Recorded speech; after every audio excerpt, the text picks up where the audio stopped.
Bienvenue dans French Baratin avec Raphaël, Cécile et Sybille. Aujourd'hui, on va vous faire des recommandations de différentes sortes d'œuvres que l'on trouve dans le monde francophone, mais pas en France. Voilà. Donc, je vais commencer par Cécile. Est-ce que tu as une recommandation à nous faire en français, pas de France? Oui, alors c'est marrant parce que quand tu nous as demandé de chercher, en fait, je me suis rappelé que j'avais eu une formation par une formatrice pour les professeurs de français pour justement intégrer du français, mais de la francophonie et pas faire que du français de France. Et elle nous avait recommandé un podcast qui d'ailleurs fait écho à une expression qu'utilisait Pierre Olivier. Ça s'appelle « Fais-tu frette ?» Fais-tu Du frette coup, donc il fait frette, ça veut dire il fait très froid. Fais-tu frette, ça veut dire fait-il froid. Et en fait, c'est un podcast où les Québécois expliquent le Québec de tous les jours à un Français à peine débarqué. Entre parenthèses, dans leur petit synopsis, c'est écrit « Et il y a du boulot ». Génial. Et du coup, c'est un podcast qui parle de ça. Et je trouve que c'est hyper intéressant parce que ça va permettre de déconstruire quelques préjugés qu'on pourrait avoir et ouvrir un petit peu nos chakras à la francophonie de l'autre côté de l'Atlantique. Voilà. Super. Sympa. Raphaël, est-ce que tu as une recommandation aussi en français, pas de France? Oui, tout à fait. Ça concerne nos amis belges du nord de chez nous. C'est une petite chaîne YouTube qui s'appelle La Minute Belge. Et donc, ils font des petites vidéos de même pas 2 minutes dans lesquelles ils abordent à chaque fois une expression belge de manière tout à fait rigolote. Et parfois, ils comparent aussi avec ce qu'on dirait en France, justement. Puis ils finissent toujours avec un « ceci explique cela » ou presque. C'est rigolo. Donc j'aime bien. Il y a plein de trucs sympas. Je vous recommande chaudement cette petite chaîne. Et toi, Sybille? Super. Alors moi, je vais d'abord vous parler des recommandations de ma maman, parce que... Invité spécial. Invité spécial à travers ma voix, parce que j'ai parlé de cet épisode, de ce mini-épisode à ma maman, et elle a fait mon travail à ma place. Savoir déléguer est un art. Elle a réfléchi et elle est allée chercher aussi dans ses souvenirs et peut-être sur Internet, mais ce sont que des choses qu'elle connaissait, des chansons en français de différents pays. Et moi, j'ai assez peu de culture musicale, donc je pense que c'est une meilleure personne pour ça. Et après, j'aurai aussi des recommandations personnelles. Donc ma maman vous recommande une chanson en québécois qui est très jolie, qui date de 1975 et qui s'appelle « La complainte du phoque en Alaska ». Et c'est Beau Dommage, le groupe qui a fait cette chanson. Ça raconte l'histoire d'un petit phoque dont la blonde, c'est-à-dire l'amoureuse, est partie pour faire un spectacle de phoque et qui est triste parce qu'il est sans sa blonde. Voilà, et c'est une jolie chanson. Et on entend bien l'accent québécois. Donc la complainte du phoque en Alaska. Ensuite, ma maman recommande une chanson par un chanteur suisse qui s'appelle Stéphane Escher et la chanson s'appelle Déjeuner en paix.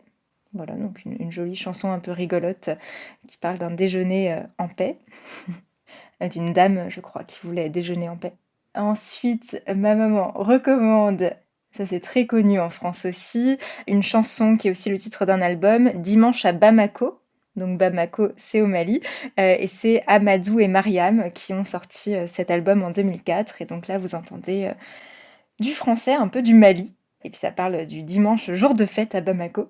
Et pour terminer les recommandations de chansons, ma maman recommande également la chanson Bruxelles je t'aime d'Angèle, donc beaucoup plus récent. Donc c'est la chanteuse Angèle qui est née, je crois, à Bruxelles et qui raconte son rapport à la ville de Bruxelles qu'elle aime, comme le titre l'indique. C'est une très jolie chanson aussi. Pour ma part, je n'écoute pas beaucoup de chansons, mais j'aime bien rire, et donc je recommande avant tout les humoristes suisses. Car j'ai remarqué qu'il y avait beaucoup d'humoristes suisses qui étaient drôles et qui avaient un humour avec une certaine finesse que j'apprécie. C'est pas, alors il y en a peut-être aussi, mais c'est pas l'humour parfois un peu lourd qu'on peut trouver en France. Voilà, c'est un humour assez, je trouve, assez délicat. Bon, enfin voilà, tous les humoristes français ne sont pas lourds, mais il y en a. Et certainement qu'il y a aussi des humoristes suisses lourds, mais en tout cas, bref, moi j'ai trouvé des humoristes suisses que je trouve assez drôles. Mon humoriste préféré de tous les temps, c'est Marina Rollman. Elle est trop cool. Ça fait un petit peu longtemps que j'ai Ah ouais. pas vu de nouveaux spectacles d'elle, mais on peut trouver beaucoup de choses sur YouTube et notamment, elle était passée, justement à un festival d'humour qui se passe en Suisse, qui s'appelle le Montreux Comedy Club et elle a fait notamment un sketch qui s'appelle Les Français. Donc c'est assez adapté à cette question des relations entre la France et la Suisse. Et Marina Rollman est elle-même franco-suisse. Alors je vous préviens quand même que ce sont des recommandations soit à voir avec des sous-titres, soit pour ceux qui ont déjà un bon niveau de français vraiment, parce que les humoristes souvent parlent vite. Donc voilà, c'est peut-être le petit défaut, mais c'est vraiment drôle. Et puis vous pouvez réécouter plusieurs fois parce que c'est assez court. On recommande les humoristes à partir du niveau C1 souvent, justement. Et sur Marina Rollman, j'ai eu la chance d'aller la voir en spectacle. Oh la chance Ah ouais, c'est vrai. Ah, trop C'est bien. mon compagnon, je crois, qui m'avait fait la surprise. C'était trop bien, c'était à Paris. Ah la chance. Et c'était génial, j'avais adoré. Trop bien. Trop bien. J'ai tellement ri, enfin... T'as eu le piton. Exactement, le T'as eu le piton collé. piton collé. Ah oui, il y a de quoi avoir le piston collé avec Marina Rollman. Donc voilà, si vous êtes déjà C1 ou si vous voulez tenter, n'hésitez pas à aller voir Marina Rollman. Donc c'est R-O-2-L-M-A-N. Et donc là, je viens de découvrir un sketch qui est aussi sur notre thème par un humoriste suisse tout jeune qui s'appelle Bruno Pecky. Pecky, c'est P-E-K-I. Et il est aussi passé au Montreux Comedy Club et son sketch s'appelle L'immigré suisse, puisque lui aussi, comme Marina Rollman, est un Suisse qui est venu en France, à Paris. Alors lui, je pense qu'il est même pas franco-suisse, il est vraiment suisse. Et il raconte son expérience d'immigré suisse à Paris, c'est très drôle. Voilà, et vous trouvez ça sur YouTube aussi. Ah super, ça je connais pas. Et enfin, voilà, je sais qu'il y a d'autres humoristes suisses. Je vais pas vous faire toute la liste, mais il y a par exemple Thomas Wiesel qui est aussi très connu, donc le W-I-E-S-E-L, et qui est assez drôle également. Trop Super. bien. Bon, je pense que vous avez de quoi vous entraîner à parler français Carrément. avec toutes sortes d'accents. Oui, c'est vrai que même la minute belge, ils font exprès d'avoir aussi un accent un peu belge. Donc voilà, peut-être que par moment, c'est pas...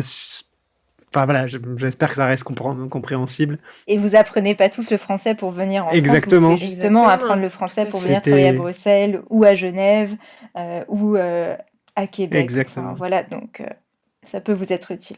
C'est la raison d'être de cet épisode aussi. Ouais, Tout à fait. À bientôt dans French Baratin. À bientôt.